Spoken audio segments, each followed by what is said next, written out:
Bismillah. Assalamualaikum warahmatullahi wabarakatuh. Perjanjian. Apakah aku Robmu? Hamba yang ada di dalam perut ibunya menjawab, Qalu bala. Benar ya Rob, engkau Robku. Bayi-bayi yang lahir dengan segala macam agama dan kedudukan, ada yang lahir sempurna organ tubuhnya, ada juga yang berkekurangan. Meskipun demikian, ibu-ibu kita saat akan melahirkan semua harus mengikuti aturan dan persyaratan. Jika semua tidak terpenuhi, maka sang ibu tidak dapat melahirkan dengan baik. Sama juga di dunia. Apapun yang akan diinginkan, pasti semua ada tata caranya. Misalnya anak kita ingin sekolah, pasti kita melihat aturan-aturan yang ada di sekolah tersebut.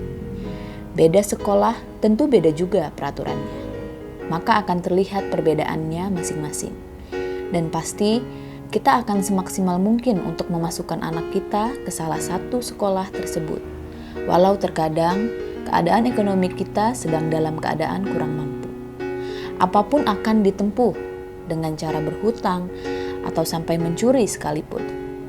Hingga terlihat tidak masuk akal, tetapi itu yang terjadi di sekitar kita. Kita akan melakukan hal apapun demi kesejahteraan anak kita. Tidak hanya terjadi pada orang tua kita, tetapi hal tersebut selalu terjadi di sekitaran kita. Hanya sebagian kecil saja yang mengerti dan mau memotong mata rantai itu. Di balik budaya itu, kepada anak biasa-biasa saja, kepada orang tua diraja-raja.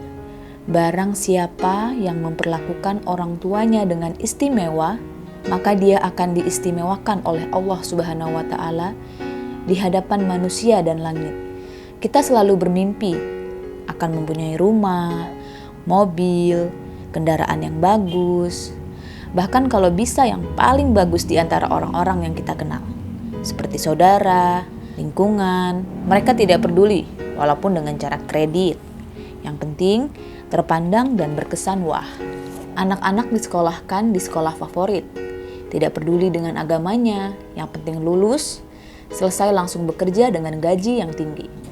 Karena biaya hidup di zaman sekarang cukup mahal, mesti kerja keras sekeras-kerasnya.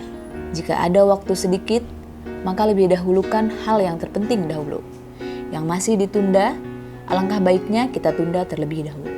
Terkadang lisan, tatapan mata, tingkah laku, perbuatan, gaya hidup dan penampilan kita, tanpa kita sadari, karena kitalah penyebab saudara-saudara kita sakit hatinya, karena melihat dan mendengar tingkah laku kita. Andaikan setiap muslim mengerti dan mau membaca kisi-kisi perjalanan dengan sesungguh-sungguhnya, padahal Allah sudah sangat lama memberitahukan visi, misi dan kisi-kisinya secara komplit. Tapi kita selalu terperdaya oleh setan.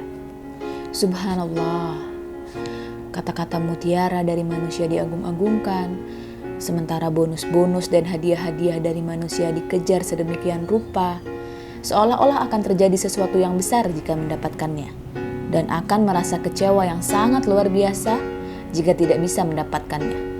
Pukul berapapun mereka akan mempersiapkannya, seakan waktu berjalan lambat. Tidak kurang-kurang, kekagetan-kekagetan sangat sering kita rasakan dengan kabar yang kita lihat dan dengar. Si Fulan di sebelah orang yang akan akad nikah duduk terlemas. Selesai akad nikah, orang tadi dibawa ke rumah sakit dan akhirnya meninggal dunia. Lalu istri dan anaknya diberi kabar, lari tergopoh-gopoh menangis. Ibu-ibu sedang menari berjoget luar biasa di acara pernikahan cucunya. Dia terjatuh, lalu dibawa ke rumah sakit dan ternyata meninggal. Seandainya menggali untuk apa dia ada dan akan kemana kita akan pergi, kepada siapa kita akan mempertanggungjawabkan semua perbuatan kita, kenapa harus dipertanggungjawabkan? Seandainya setiap makhluk mengerti bahwa dunia adalah miniatur dari akhirat atau kejadian yang diperkecil. Seandainya setiap makhluk benar-benar percaya kepada Allah, janji-janji Allah tidak pernah diingkari, setelah kematian datang, disitulah tanggung jawab kita harus dipertanggungjawabkan. Orang lain tidak ada yang peduli. Jaga 5 perkara sebelum datang 5 perkara. Mudamu sebelum tuamu, kayamu sebelum miskinmu, lapangmu sebelum sempitmu, sehatmu sebelum sakitmu, hidupmu sebelum matimu.